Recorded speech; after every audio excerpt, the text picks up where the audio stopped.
Welcome to another deep dive, everyone. This time we're diving deep into the world of Reiki and holistic healing. Ooh, exciting. Yeah, and all based on what you sent over, those excerpts from Reiki for Life by Penelope Quest. Yeah. Before we get started, I just want to remind everyone watching, check out the video description. You'll find info about one-on-one consultations. Plus, we've got some free manifestation resources down there for you, too. Absolutely. All right, so let's dive right in. Let's do it. I have to admit, I'm, a little bit fuzzy on the details. What exactly is Reiki? Well, Reiki is a form of energy healing. Okay. It originated in Japan, and it works by channeling energy. Channeling energy. Yeah, from the source, you can think of it as universal life force energy Okay. into the recipient. Got it. There have been some recent discoveries, actually, about the founder, Dr. Mikao Usui. And, he was actually a Buddhist priest. Oh, interesting. Not a Christian priest, as some people previously believed. Fascinating. So how does this channeling actually work? Like, do you need special powers or something? It's not about supernatural powers. The ability to channel Reiki is actually activated through a process called attunement. Attunement. Yeah, and this is performed by a Reiki master. All right. It's basically like they're opening up a pathway within you to connect with and transmit this universal energy. Makes sense.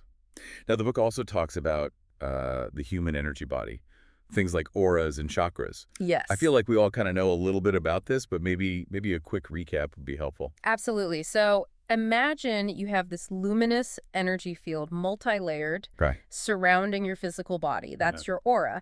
And within that field, you have energy centers called chakras, each of which is associated with specific organs, emotions, even aspects of your being. Yeah, this is ringing a bell, but here's what I find intriguing.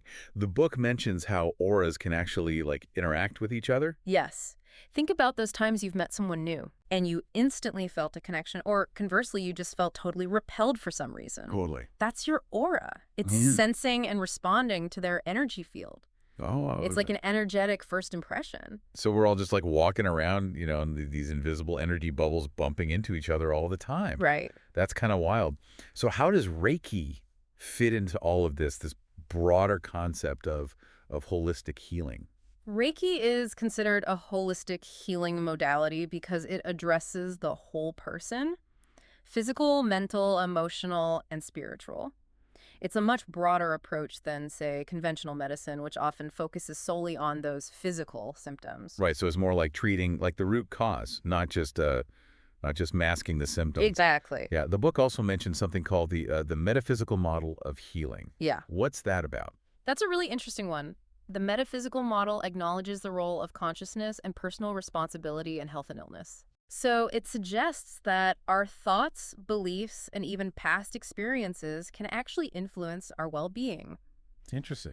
For example, if we're holding on to negative emotions, this could actually manifest as physical ailments. Wow. So you're saying my mind can actually impact my physical health. Absolutely. Right. Well, and it highlights this interconnectedness of mind, body, and spirit. Right. And it emphasizes the importance of addressing all levels of our being for true healing to occur. Okay, that makes a lot of sense. So how does a Reiki treatment actually work? Like what does it feel like? What happens? During a Reiki treatment, the practitioner gently places their hands Okay. on or slightly above different areas of the recipient's body, channeling Reiki energy. Okay. People often report feeling warmth, Yeah. tingling, deep relaxation, or just a sense of peace. I can imagine. And it's a very gentle, non-invasive practice. That makes sense.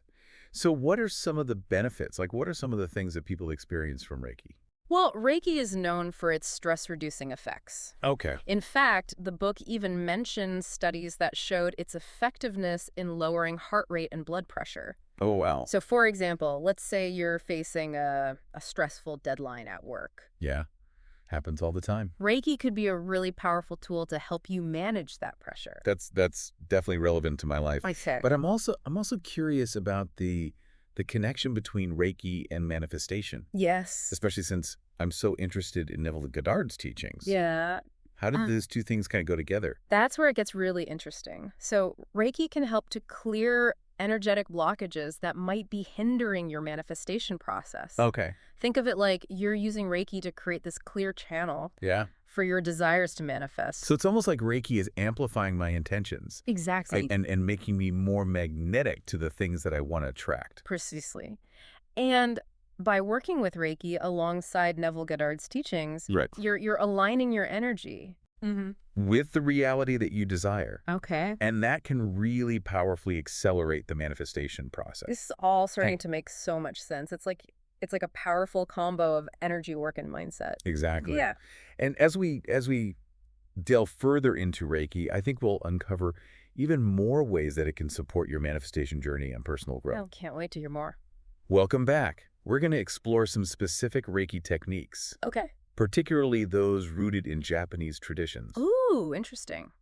I'm ready. All right. The book mentions something called Hatsuriho. Hatsuriho. Yeah. Okay. It sounds intriguing. Yeah. It's a beautiful practice that combines energy cleansing with meditation. Okay. It's like giving your energy system a daily tune-up. So like clearing out any energetic gunk. Exactly. Yeah. Restoring balance. Makes sense. One of the techniques within Hatsuriho is called Gunyoku-ho, also known as dry brushing. Dry brushing. Okay. It's very simple. Yeah. Yet powerful way to clear away negative energies that you might have picked up throughout the day. Interesting. It's like you're brushing off energetic lint. Imagine that. I love that. That was it. So can you do this like anytime, anywhere? You can, but the book suggests a particularly effective practice is to do it in the shower before turning on the water. Got it. That way, as the water flows, it just washes away all that negativity that you've brushed off. That makes perfect sense. The book also mentions the Reiki shower. Yes. What is that all about? The Reiki shower is like bathing your entire energy field in Reiki energy. Okay. It's incredibly cleansing and revitalizing. And here's a tip from the book. Okay. When you do a Reiki shower, start your shower with cold water. Really? Cold water? Rather than ending with it. Interesting. Why is that? Cold water helps to contract your aura, Okay. making it easier to release any of that stuck negative energy. Okay.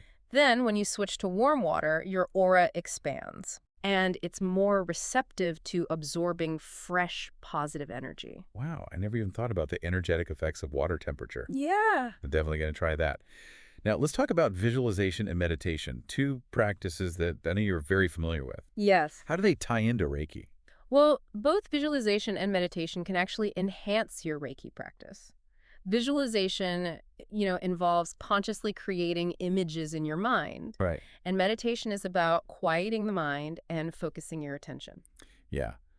Now, I know you use visualization, for manifestation. Yes. How does that work with Reiki? Well, with Reiki, you can actually use visualization to direct the energy for specific purposes. So, for example, let's say you're feeling blocked in your creativity. You could visualize Reiki flowing into your sacral chakra, Right. which is associated with creative expression. It's like giving Reiki an energetic GPS system. That's brilliant. And what about meditation? Meditation helps you to cultivate a deeper connection to the Reiki energy and to your own intuition. It's about creating that space of stillness and receptivity. Yeah. And that actually aligns perfectly with Neville Goddard's teachings on the importance of feeling and embodying your desires as already fulfilled.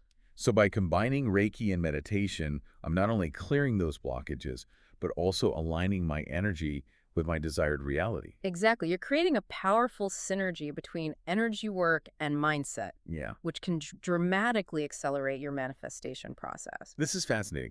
Now, the book also touches on this idea of working with guides and angels during Reiki practice. Yes. Some people actually choose to invite their guides or angels to join them. Interesting. During Reiki sessions or meditations. Okay. It's a personal choice, but it's as simple as setting the intention to connect with them.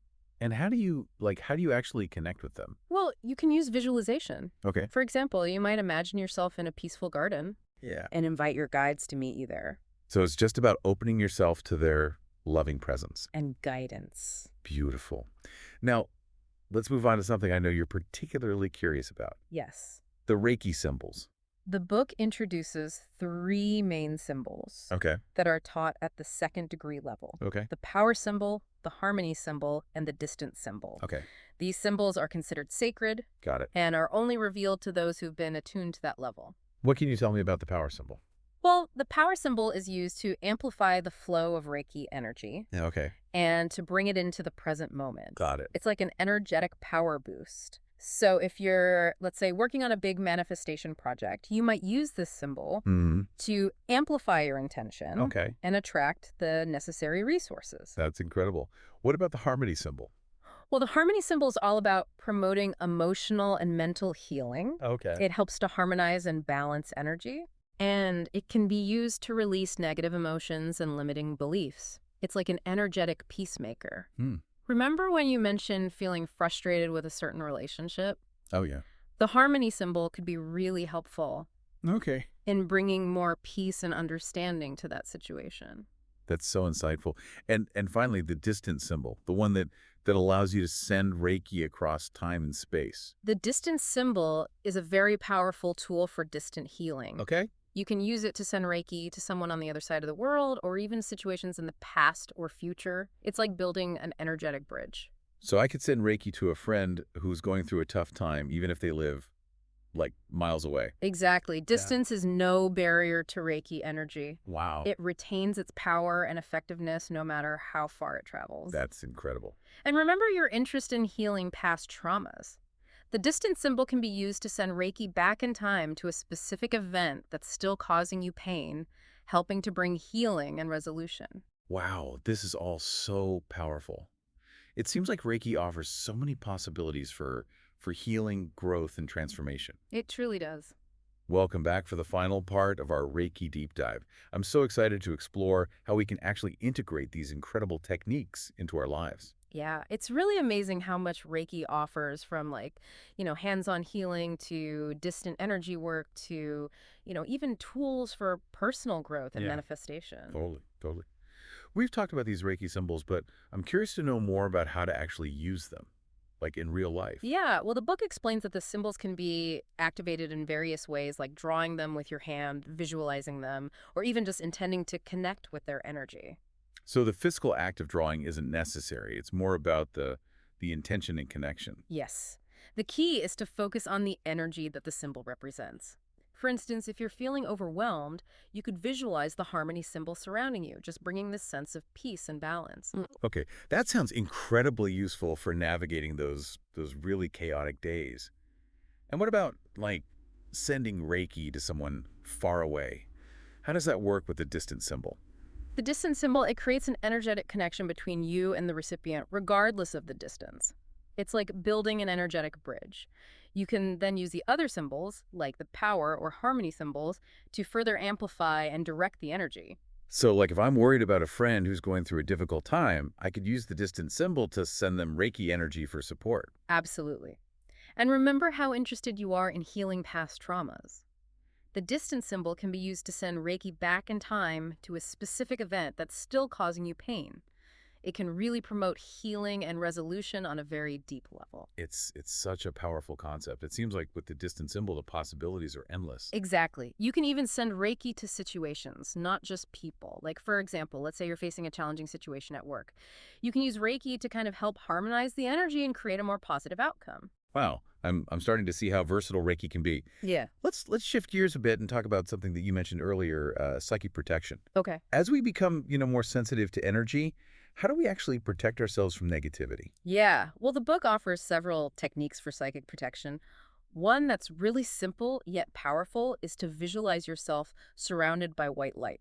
Good. Imagine this light forming a protective shield, around your entire energy field. So, like, creating an energetic barrier against negativity. Exactly.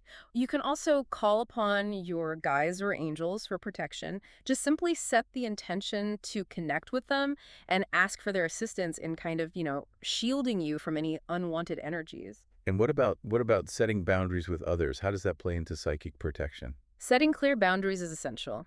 It means learning to say no to things that drain your energy and surrounding yourself with people who uplift and support you. It's about being mindful of who and what we allow into our energetic space. Yes, and remember, psychic protection is an ongoing practice. It's not something you just do once and forget about it. Make it a regular part of your Reiki routine, especially if you're, Yeah. working with energy healing or engaging in deep spiritual work. This all makes so much sense. Now let's bring it back to, our favorite topic, Mm, manifestation. mm. We've talked about how Reiki can help to, clear blockages and raise our vibration, Yes. making us more receptive to manifesting our desires. Right. And by combining Reiki with Neville Goddard's teachings, we can really supercharge our manifestation power. Okay. Remember Neville's emphasis on feeling the reality that you desire as though it's already happening. Hmm. Reiki can help you to align your energy with that feeling, really accelerating the manifestation process. So it's almost like we're using Reiki to kind of bridge that gap between our current reality Yeah. and our desired reality. Yeah, precisely. And you know that it's not just about receiving Reiki treatments. It's about incorporating those Reiki principles into your daily life, practicing the 5 precepts, doing self-treatments, using the symbols. Like, it all contributes to creating a lifestyle that supports your overall well-being and helps you to manifest those desires. It's about aligning our energy with our intentions on every level. Exactly. And remember, manifestation is about co-creating with the universe, not forcing things to happen. It's about working with that natural flow of energy and aligning ourselves with our highest good. And that's where the ethics of manifestation come in, right? Yeah, It's about ensuring that our desires are aligned with our highest purpose and they don't cause harm to ourselves or others. absolutely. It's about using Reiki and manifestation for positive change, both for ourselves and the world around us.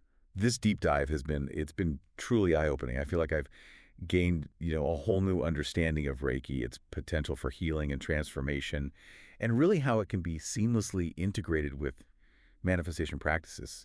It's been a joy exploring this with you. Remember, this is just the beginning of your Reiki journey. There's so much more to discover and experience as you continue to explore this amazing practice. And don't forget to check out the video description for those one-on-one consultations and free manifestation resources that we mentioned earlier. We're here to support you every step of the way. Until next time, keep diving deep and keep those good vibes flowing.